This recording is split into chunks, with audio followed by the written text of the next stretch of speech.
Good morning. আজকে আপনাদেরকে যে ভিডিওটা দেখাবো না, সেটা হচ্ছে কলকাতার বুদ্ধিবীজীদের জন্য। দেখুন ভিডিওটা। ইন্ডিয়া থেকে আনাটা আমাদের সঠিক হবে না। ইন্ডিয়ার তো নিজেই তো সেলফ সাফিসিয়েন্ট না। আমাদের আমাদেরকে সে আবার দিবে কি করে? আর আমাদেরকে দিলেও সে চুরি করবে। তাদের অভ্যাসটা হলো চুরি করা, আমাদের উপরে চাপ সৃষ্টি করা, একটু দিয়ে পরে বন্ধ করে দিবে। একটা না একটা প্রবলেম তারা ক্রিয়েট করবে, যেমন পেঁয়াজের সময় করেছে। তাদের প্রোডাকশন যথেষ্ট ছিল, কিন্তু আমাদেরকে কি করেছে? আমাদেরকে যখন নাকি আমাদের ক্রাইসিস মোমেন্টে তারা বন্ধ করে দিয়েছে।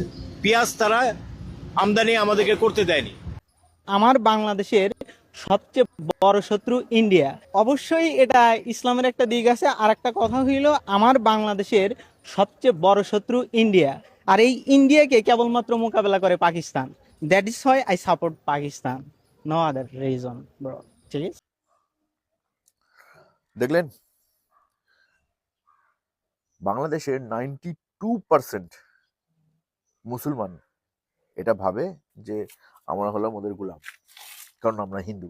ব্যাস, আর কোনো কারণ নাই। কেন ওই যে ছেলেটা পাকিস্তানের জার্সি পরেছিল, ও বললো না পাকিস্তান ভারতের বিরোধিতা করে, ইসলামিক কারণ তো আছেই, তাই জন্যই ওরা পাকিস্তানকে সাপোর্ট করে, আর ইসলামিক কারণ তো আছেই।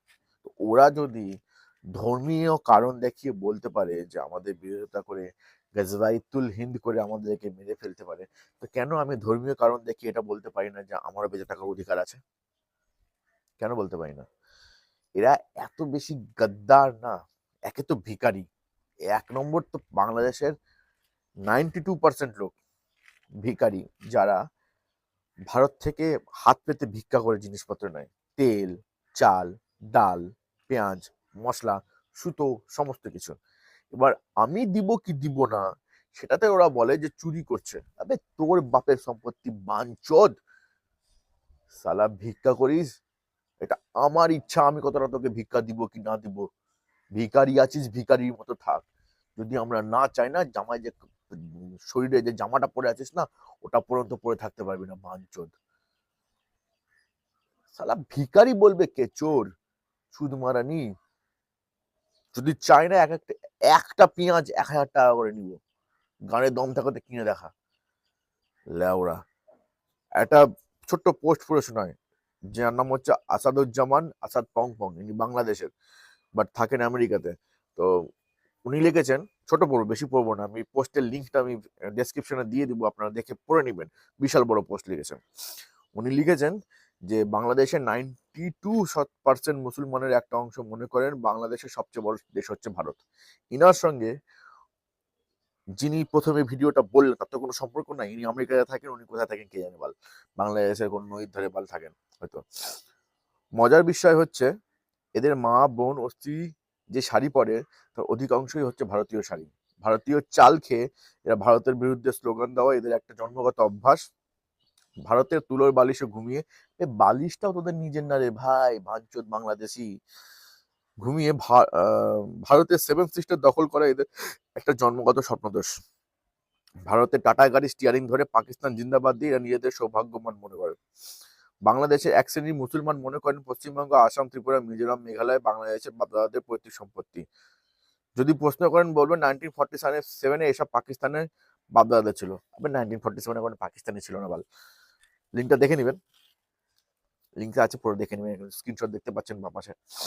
1947-এ কোনো পাকিস্তান পাকিস্তান বলে কিছু ছিল না, ঠিক আছে?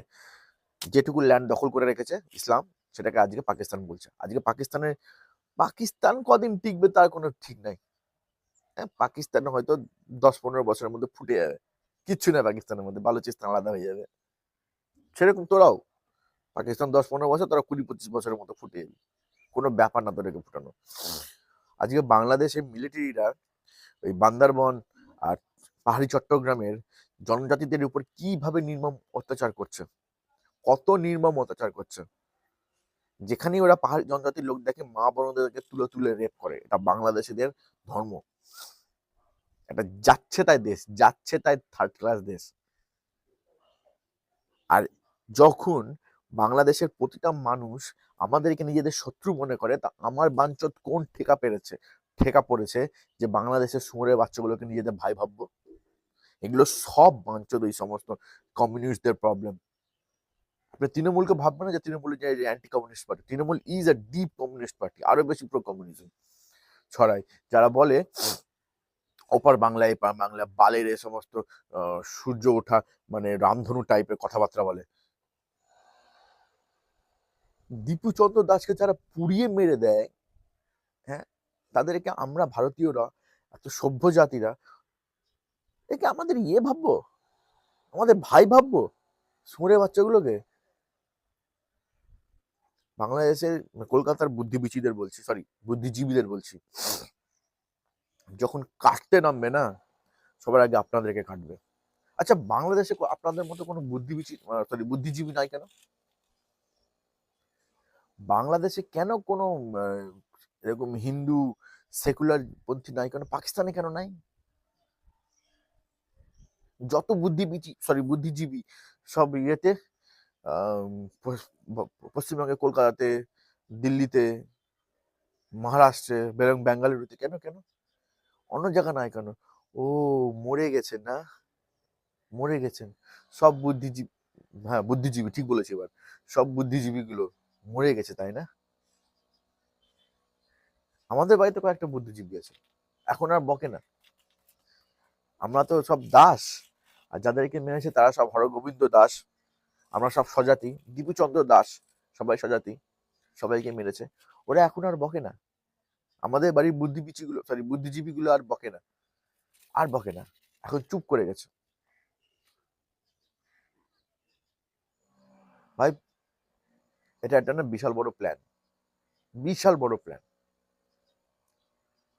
ইসলাম ধর্মের থেকে বেশি করে রাজনৈতিক টুল ভারতকে লুট করার সৌদি আরবিয়ার একটা ডিপ স্টেট, যার নাম হচ্ছে ইসলাম। সরাসরি কথা বুঝে নিন,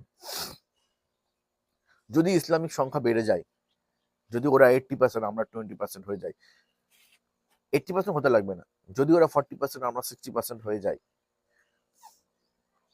ভাই আমরা তো ফাটিয়ে মারপিট করবো, একদম সাটিয়ে যুদ্ধ করে লড়বো, যুদ্ধ করে মরবো, এমনি এমনি মুখ বন্ধ করে মরবো না।